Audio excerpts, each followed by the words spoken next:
Hey, what is going on, everybody? How are you all doing today? I hope you all are having a wonderful and fantastic day today, and if not, hopefully you all will have a better tomorrow. So today we are going to have a review on RWBY Volume 6, Chapter 6, Alone in the Woods. And there have been a lot of opinions that have come from this episode about its setting and about the plot to it.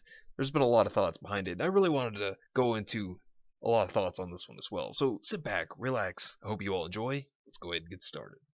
So in the last episode, Team RWBY had stumbled upon Brunswick Farms, and they had stumbled upon what seems to be a big mystery lurking around it. How it seemed like everyone has died mysteriously in their beds, and how it's been this strange effect on everyone that everybody is tired and feeling just completely exhausted and out of it, saying things that they probably wouldn't even naturally be saying. And we start off with RWBY going to Uncle Crow, and Crow himself telling RWBY that the storm has seemed to settle down, and that tomorrow they will leave first thing in the morning. And as you can tell, there's some concern when it comes to Crow because he's drinking already.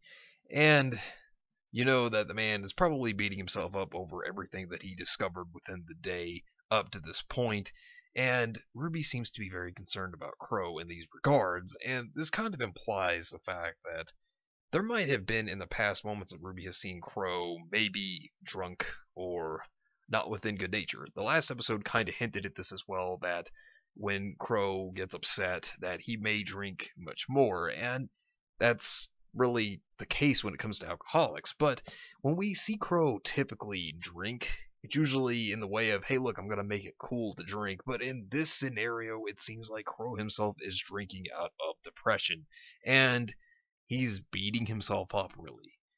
And this is a pretty hard blow for Crow, and I have to say that I'm glad we're starting to see this side to Crow. It's a side of Crow we really haven't seen, and as much as I've liked Crow up to this point, I really like the development that his character has actually been getting, and to see how they're treating him in this chapter, I think is actually good for a start.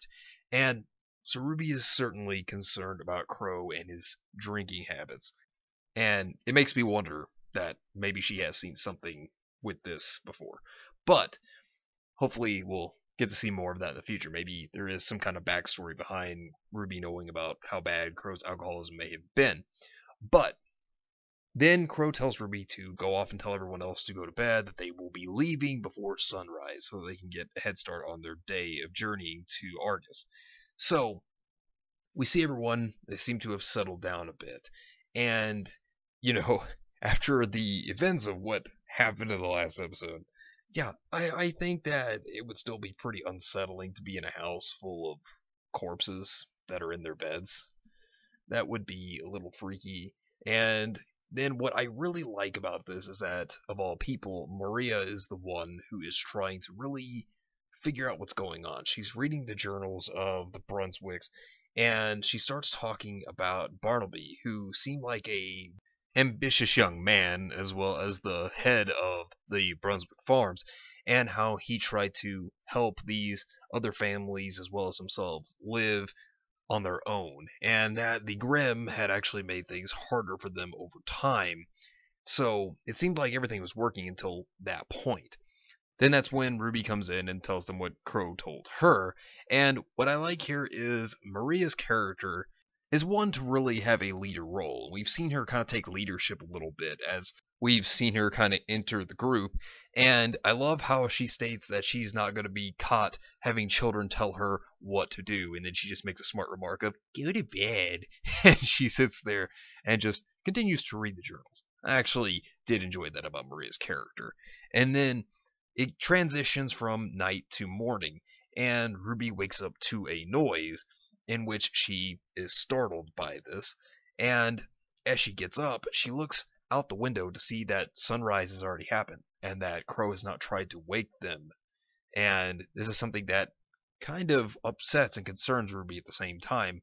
So then she goes to find out what has gone on with Crow, just to really see him still continuing to just sit in the chair, but now asleep, as opposed to when he was awake earlier that night with a lot more alcohol around his chair, which what woke RWBY up was when Crow dropped the alcohol bottle. So as Ruby tries to go and wake up Crow, he is not trying to get up, and that he is too exhausted to actually do so. And what I like here in this scene is that Ruby picks up the bottle and she seems very displeased. And so while she's looking at this bottle, her hand starts to actually shake. And I like that. I actually like seeing that her hand is actually shaking because she is upset that Crow has been irresponsible. And I have to say, like I said earlier, this shows more of Crow's habits with alcoholism, that Ruby has probably encountered this before. So out of anger, she smashes the bottle to wake up Crow because she couldn't wake him up before. And this shows that Crow has got issues he's dealing with. One thing that I have to say, I think, is that this is really showing a harder side to Crow.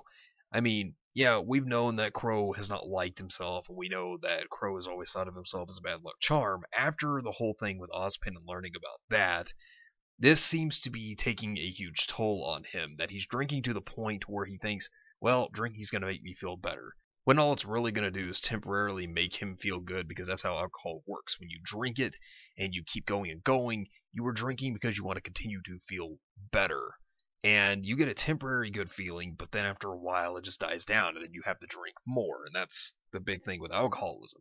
And that's when Ruby tells Crow that, hey, you can always talk about anything with Yang and myself, is what she tells Crow, and he just says, let's go ahead and get out of here. It's a big thing that I enjoy seeing out of Crow, and so as everybody continues to get ready to leave, you see that everyone is tired. They are exhausted still, just like within the previous episode. So this is lingering on, and as I stated, the statement of being tired is important. That's what I stated in the last review, and yes, it's very important here because nobody wants to do anything. Everybody's too tired to care, and what I love seeing too is that Crow, with his bad luck, is angering him. That it is not helping his mood at all. Misfortune is not a good semblance, and it is definitely just making things worse for his temperament.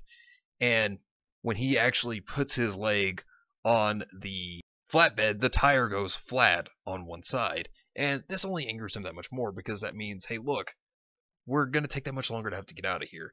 And so Maria unknowingly, even though she says this, makes things worse by saying, oh, you all tend to bring bad luck, don't you? Whew. Yeah, not the best statement to make in this situation. It's like a gag there, but she doesn't even know it, which only makes Crow even more frustrated, and he wants Oscar to start working on getting the tire going, because he's the farmer boy, as he states. So everybody then starts to just think, well, what's the point of this mission? Why are we doing this? It's all pointless. Yang starts talking about how they should just get rid of the relic and that they should be done with it, because then it may even take Salem longer if she can't find the location of it if it's thrown in the well.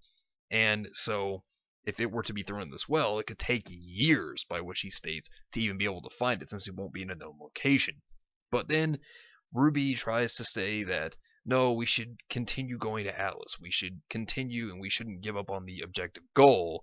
And so she then starts to have these problems, because she's thinking about whether she should actually be rid of the relic and be rid of the problem, like everybody is trying to tell her to do, or to just keep going. And so while she's actually struggling with this, the one thing that I really like that has been going on with each of these characters, if you pay very close attention, their eyes. Their eyes look like they're just drained, or they look like they're kind of dead, as if there's the life being just sucked out of them, as if they're hypnotized into doing what they are not wanting to do, as if they are hypnotized into saying these sort of things and losing their own free will at this point. And which I'm going to get into the importance of why they're doing that. But as Ruby is holding the relic right above the well, the big thing happens next is she sees a pair of glowing red eyes at the bottom of this well. And it's almost as if the Grim was just like, yes, drop it into the well. Yes, do it. I mean, you didn't hear nothing. Just gently throw it in the well. And so Ruby freaks out and literally drops this into the well. And she starts beating herself up over this because she saw something. And it just freaked her out. She accidentally dropped into the well. And so everybody says, well, you were tired. Maybe you were just seeing things. Maybe it was just a hallucination, because when you're tired, yes, your mind will wander, and yes, it will make you think you're hearing things when you're not, or you may see things that aren't really there. Yeah, that can happen when you're tired enough. And so Ruby is then telling them that no, she really did see something. There really actually is something down there, and that she is not going to leave without getting the relic back. And I got to give it to Ruby here, because she really did seem determined on this, determined on getting the relic back, sticking to the objective, and not falling into this whole thing that's going on here. And so whatever's going on obviously has to be down that well, because you saw the red eyes, and well, that's obviously not a good sign. And so because Ruby is going to go down to the well to get it, that's when Blake, Yang, and Weiss decide, okay, yeah, we'll come with you as well. So they all jump into this well, and yeah, you can obviously tell where the horror vibes are really starting to set in, because this is where they're really starting to get the horror aspects jump out here at you, and it's starting to take another tone. So I'm actually starting to like the direction where they start to go with this, because while Team RWBY is starting to search down there in the well, now you have Maria, who is reading another journal of the Brunswicks. And if you notice, each one of the books has a different Roman numeral number, and it really starts to show you that they are in some specific order, which is good. I did like seeing that, and that really gave Maria a clue as to what was happening next with the farm. And so this story, as I stated before, very important to what's going on here. So Blake comes up with an idea that they should turn off the lights on their scrolls so they could potentially see where the light of the relic is, so that they can find it much easier. And so they do so, and Yang thinks that the relic could have been washed away by the current of the waterway. And while that could have been possible, obviously with RWBY seeing something, nah, that's not the chance. So then, while they finally see the light where the relic is from, that's when, at the same time, Maria is seeing something in this book. And it turns out to be known as this grim called the Apathy. Now, the Apathy is a very interesting grim, considering this grim can really just shave away your will to do anything. It can just shave away emotions and just pretty much drain you of everything till you're dead. It's pretty much kind of like, in a sense, a life eater. It kind of just drains any will you have to live, and then you just die. And so when RWBY finds the relic, there's just a big, huge herd of these things. I mean, it is the whole pack, and they are terrified. RWBY screams. They all try to find RWBY. She runs back to her team, and these things are following Team RWBY. And with their screams alone, it makes them feel like they're just being drained, like they're weaker. And so Maria comes down into the well, and she tells them that, hey, we need to get out of here, run. And so they start to actually run off. And what I like is that Maria kept looking into this. It was good, because it seemed like every other character just didn't seem to care about the mystery of what had been going on, and Maria seemed to be the only one who really cared. It's like she had the brains on her to be like, hey, something's not right. I want to figure this whole story out. And while you actually see them trying to run through each way to try to find a way out of here, if you notice, there is a dead person down there. That means that there was somebody who probably tried to fight against these things and kill them off, and they died because of the apathy. The apathy just drained away all will from this individual, and they died down there. And so while they keep running through the tunnels, they keep encountering the apathy every which way they go. And it seems as if there's no way out, and that the apathy could potentially kill Team RWBY. But they actually find the stairway to what seems to be a cellar, and they're actually going to try to escape. But there are also a ton of apathy within that room as well, and they start doing their little screech noise, and they start to lose their will. And so Blake herself is down, and Ruby's trying to tell Blake to get up, and Blake's just like, oh no, it's fine. Like, Blake's will has practically just gone at this point. Like, she is about to go. And so these apathy creatures start to get closer to her. And I'm gonna say they remind me of Slenderman and Freddy Krueger put together because of the long arms and then the slender-like fingers. Even though Freddy Krueger only had like one claw hand, but you get my point. And so, as Blake seems like she's about to die, which let's be real, we all knew it wasn't gonna happen, but as it seemed like she was about to, Ruby then freaks out, screams out to Blake, and then that's when her silver eyes actually activate. And this is something I'm going to say is a plus, because we are 6 volumes in and almost halfway through this volume, and we finally get something about the silver eyes again. And so when Ruby's silver eyes activate, we actually see the apathy start to die off in the flash. And that's interesting in comparison to what happened within Volume 3, where you see the Grim Dragon actually freeze. So, if I had to say, depending upon the power level of the Grim, it depends on what it is, I would say. It can either freeze it or kill it. That's just kind of a theory of mine, though. But, so after Ruby Silver Eyes activates, Weiss tries to go to the cellar doors, but they're locked, and she panics about it.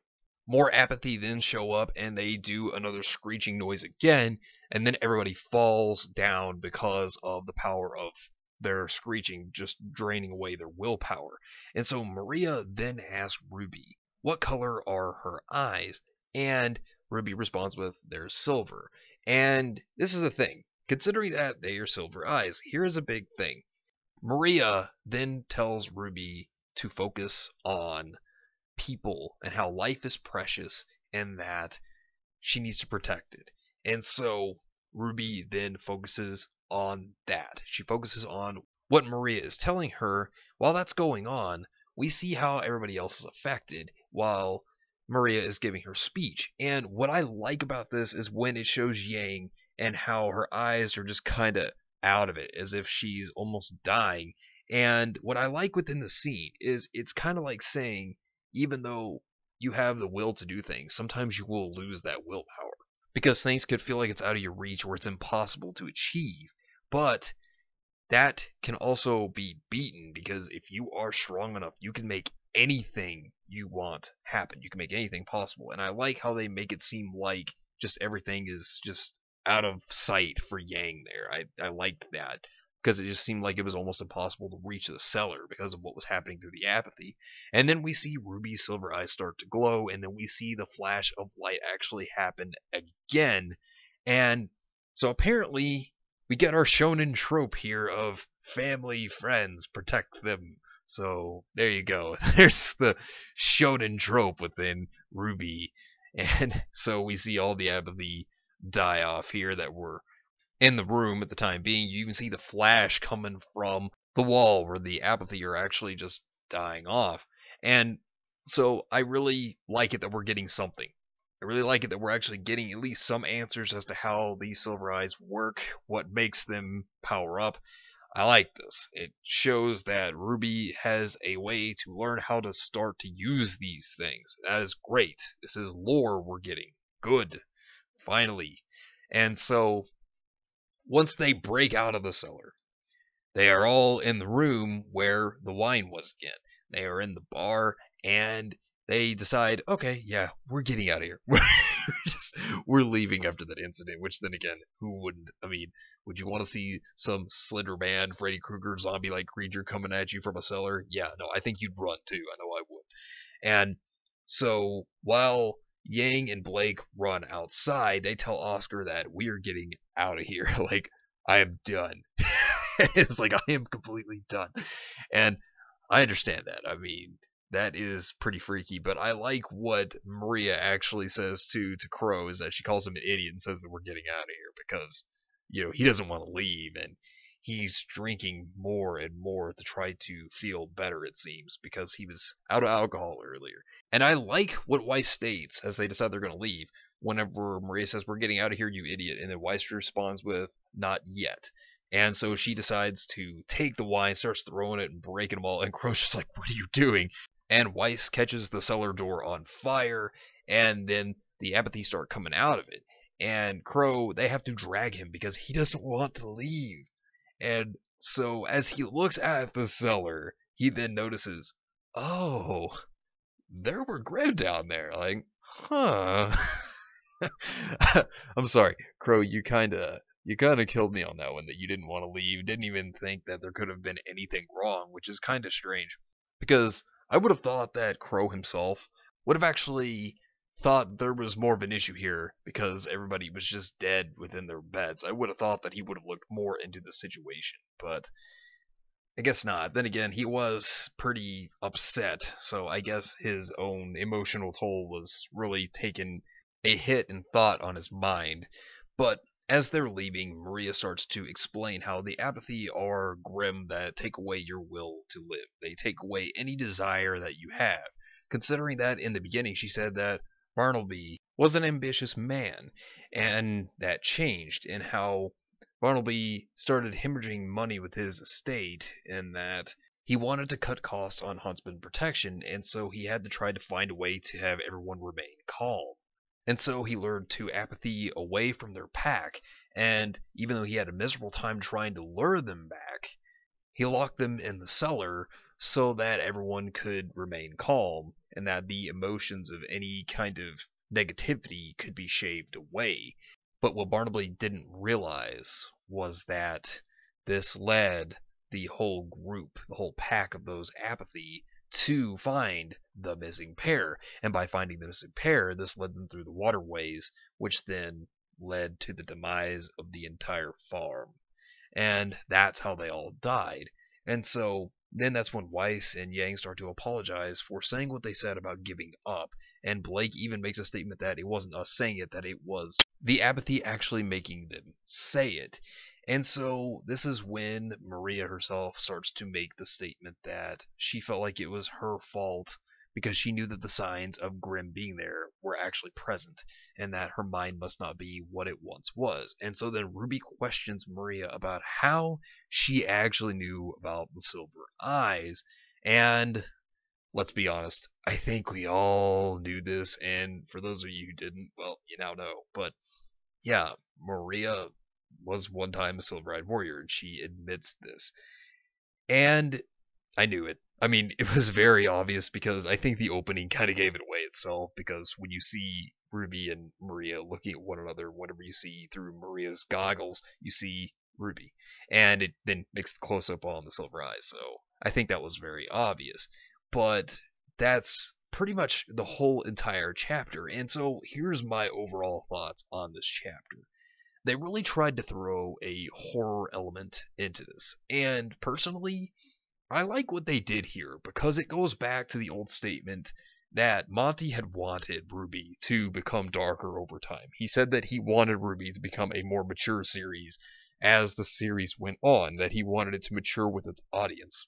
And taking more of a creepy, horror-esque factor in the plot here for this episode, I think that this kind of goes down the maturity road that he was talking about.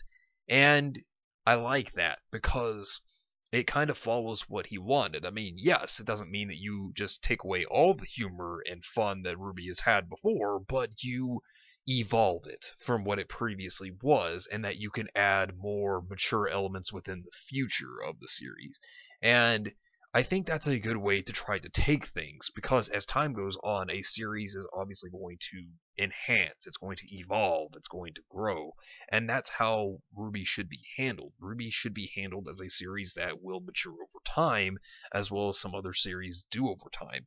And as a series could start out with innocence, over time it could start out with more mature things as time progresses. So I like the idea of that, and I really actually hope that this becomes what they start to do. I really hope that we do get to see stronger elements within RWBY in the future, because I feel like that's something that RWBY really does need to do, and I think that it can take RWBY in a stronger direction narratively in the future. It can actually lead for more suspense, it can lead for more things to come. So hopefully they will start to take a darker path to some degree. I'm not saying take out all the fun, take out all the jokes and things, but I'm saying they can put in more mature aspects and darker themes. And that's never a bad thing. I don't hate seeing that.